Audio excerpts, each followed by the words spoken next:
Hey everybody, Justin here. I'm on my phone shooting this, so a little bit different than what I normally do. I'm just kind of getting things set up here at church, getting ready for Sunday. So I thought I would just do a quick little chat about this drum kit that you see on camera. As you can see, I don't have any cymbals or anything set up because I'm probably not going to play much on this drum kit. Um, So this is a Tama Superstar Classic Maple. I've had it since September of last year, September 2024, and I just recently sold it. Um, and I'll explain why I sold it. But so here it is.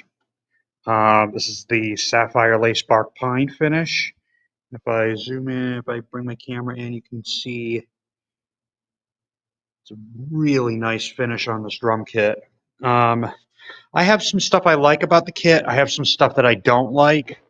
And the stuff that I don't like probably is going to apply to most modern drum kits nowadays. But I'll get to that when I get to that. So, what is the Superstar Classic Maple? Well, this is a 100% maple kit at a lower price than you'd think. Um, Now, this kit retails for, well, street price for this kit in the US at least is $14.99. So the price went up. I can't remember when, but the price went up since I bought it last year. I bought it for $13.49. So yes, there's been a price increase. We all probably can guess why that is, but I won't talk about that kind of thing on this channel here.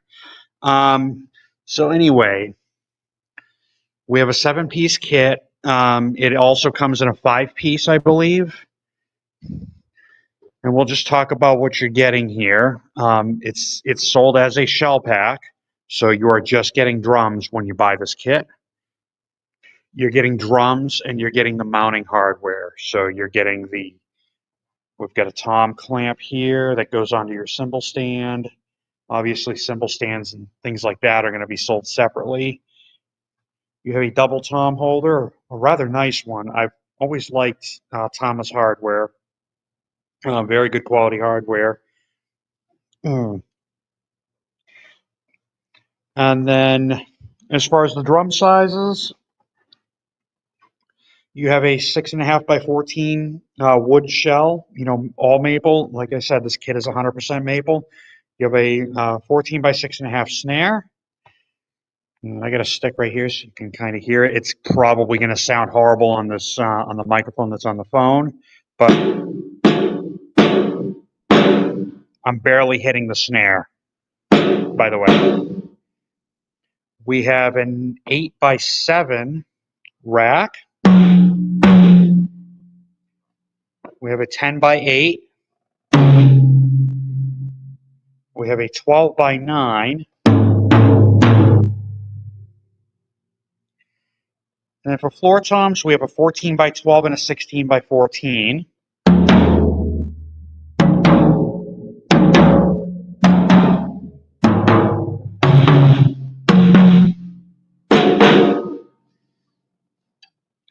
And then for the bass drum, we have a 22 by 18. I'll kind of give that a kick here.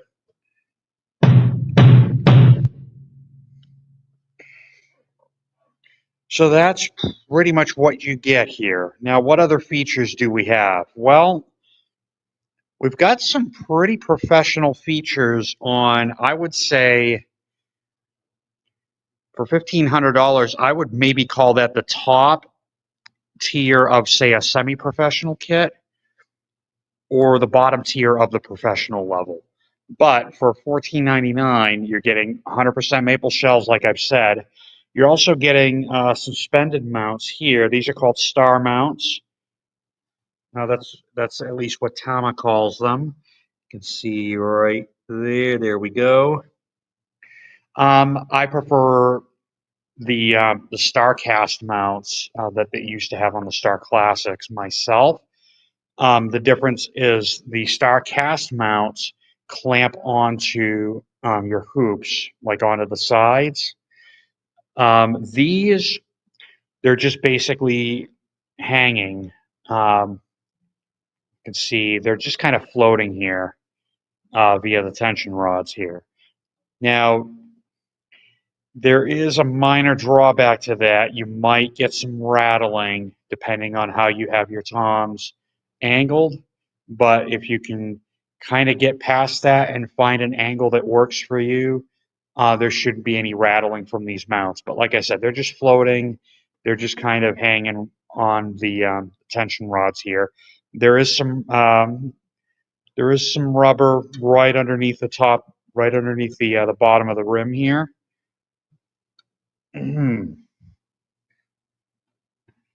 There you can see the mounts on the 10-inch and the 12-inch toms. And then we've got the Tama, what they used to call the Omniball mount. I really like this tom mount system. Very, very nice. The drums resonate, very, very nicely. And then we've got just standard floor tom legs for the floor toms. All right.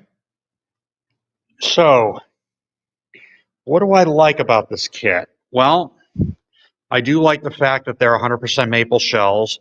The shells really, depending on what head you put on them, they really resonate, which is why I went with the single ply Evans for this kit. I think if I were to put like double ply or even coated heads, I don't think you're going to get as much resonance out of these toms. So I think for this kit, the clear, like single ply clears, like the Evans G1s.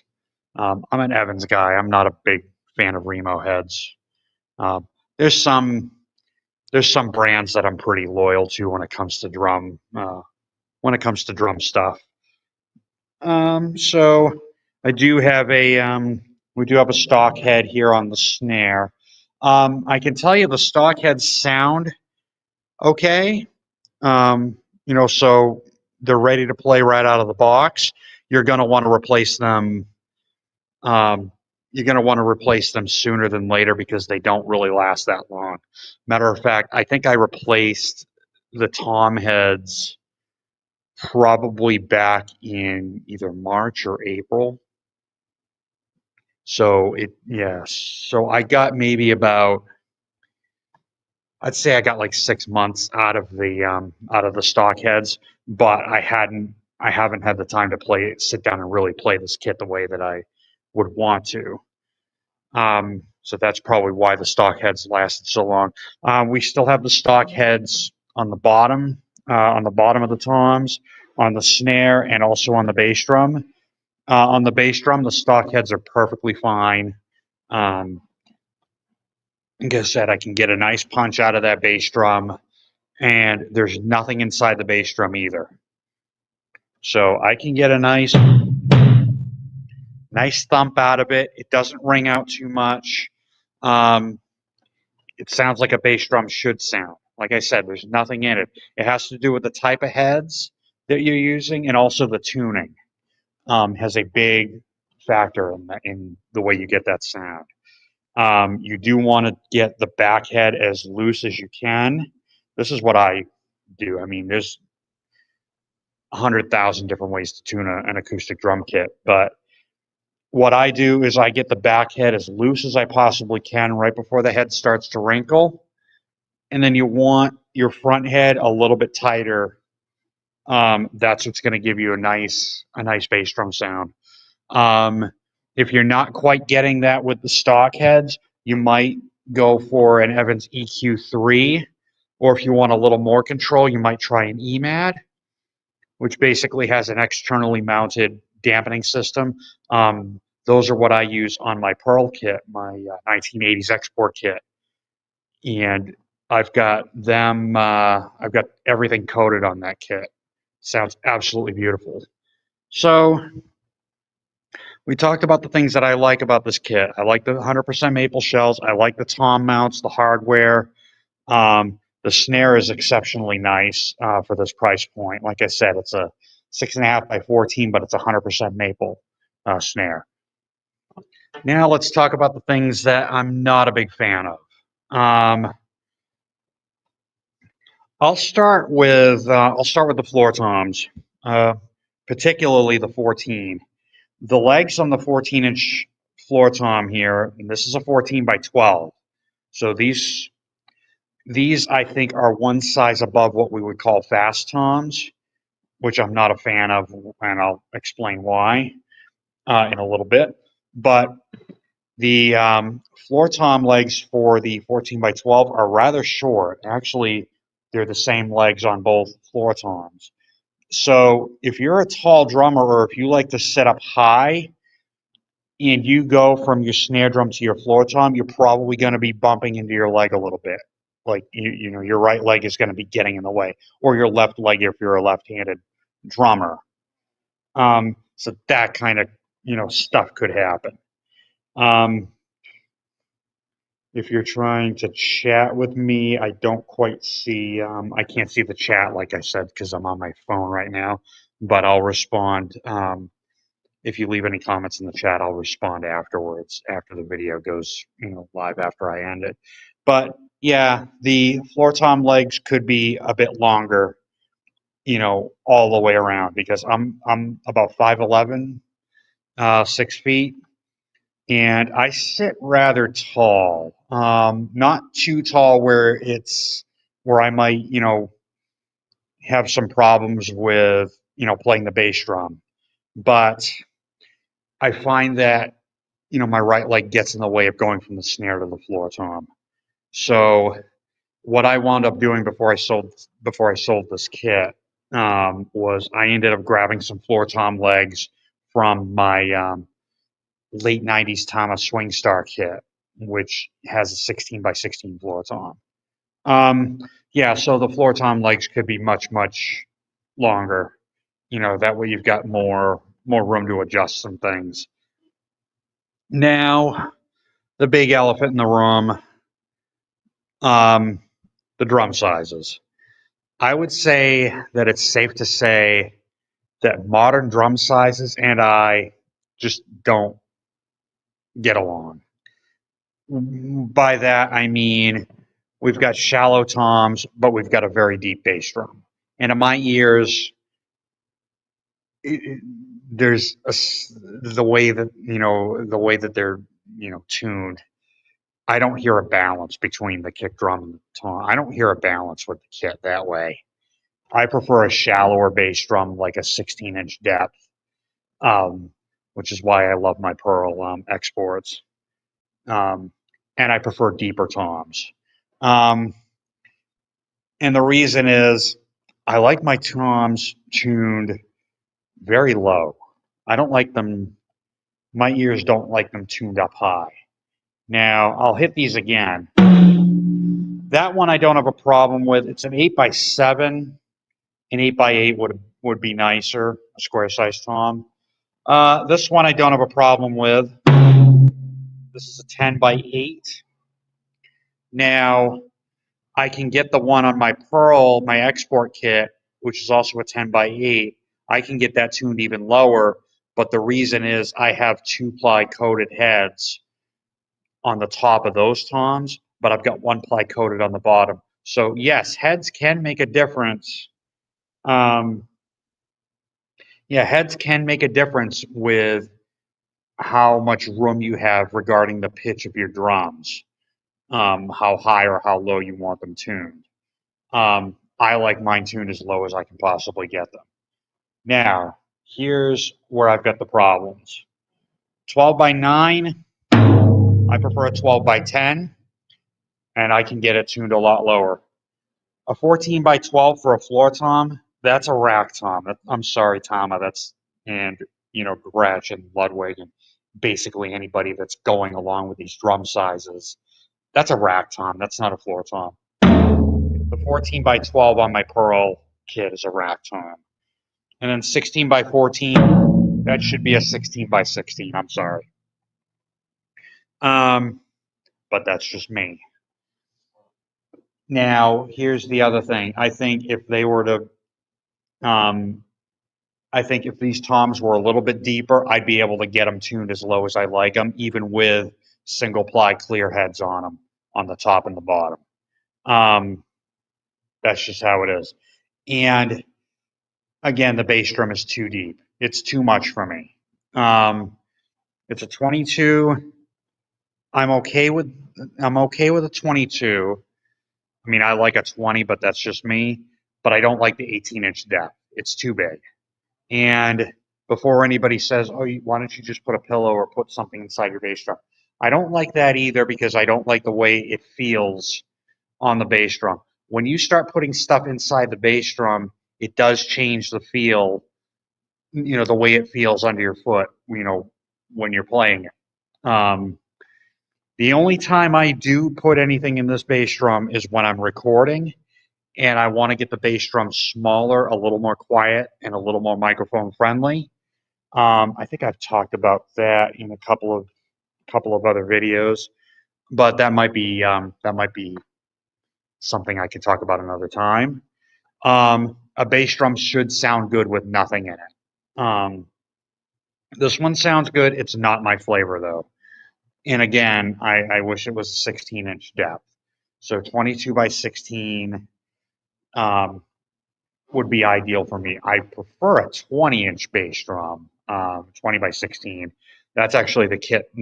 My first kit was a late 60s, early 70s. I want to say it was a Ludwig, but I could be very, very wrong. I can't remember. It's been like 30 plus years.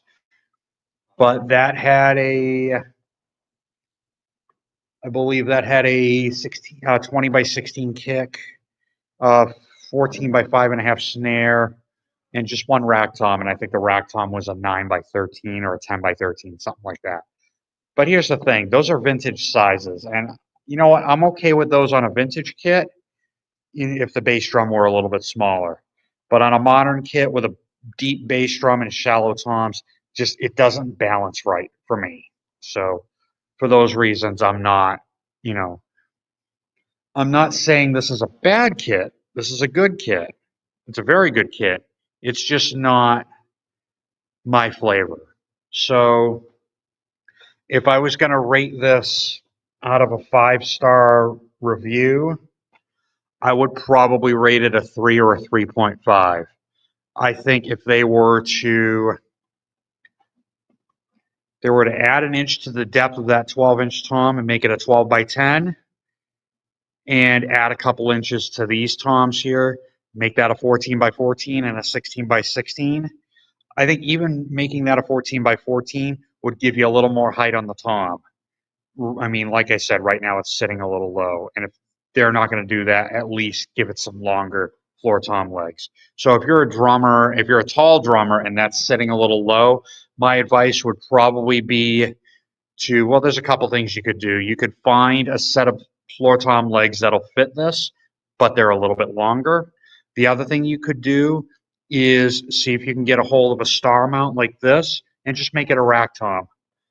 Because honestly, to me, a 14 by 12 is a rack tom, not a floor tom. All right, so with that, I'm going to go ahead and call that a stream. Like I said, this was going to be a quick one, not a whole lot of playing on it. Quick little review of the Tama Superstar Classic Maple 7-piece drum kit. All right, now I'll go through the obligatory. If you like this stream or if you like any of the other content on my channel, be sure to subscribe to my channel and also make sure you turn your notifications on. That way you'll be notified anytime I go live or anytime I release a video. If you would like to support my music, you can head over to my Bandcamp page, which is justinhaveyu.bandcamp.com, and you could stream some of my music and possibly make some purchases over there. That definitely supports. It's not only supports my music, but it supports me keeping this channel going. All right, I want to thank everybody for watching and for popping in. and I will catch you guys on the next one. Take care.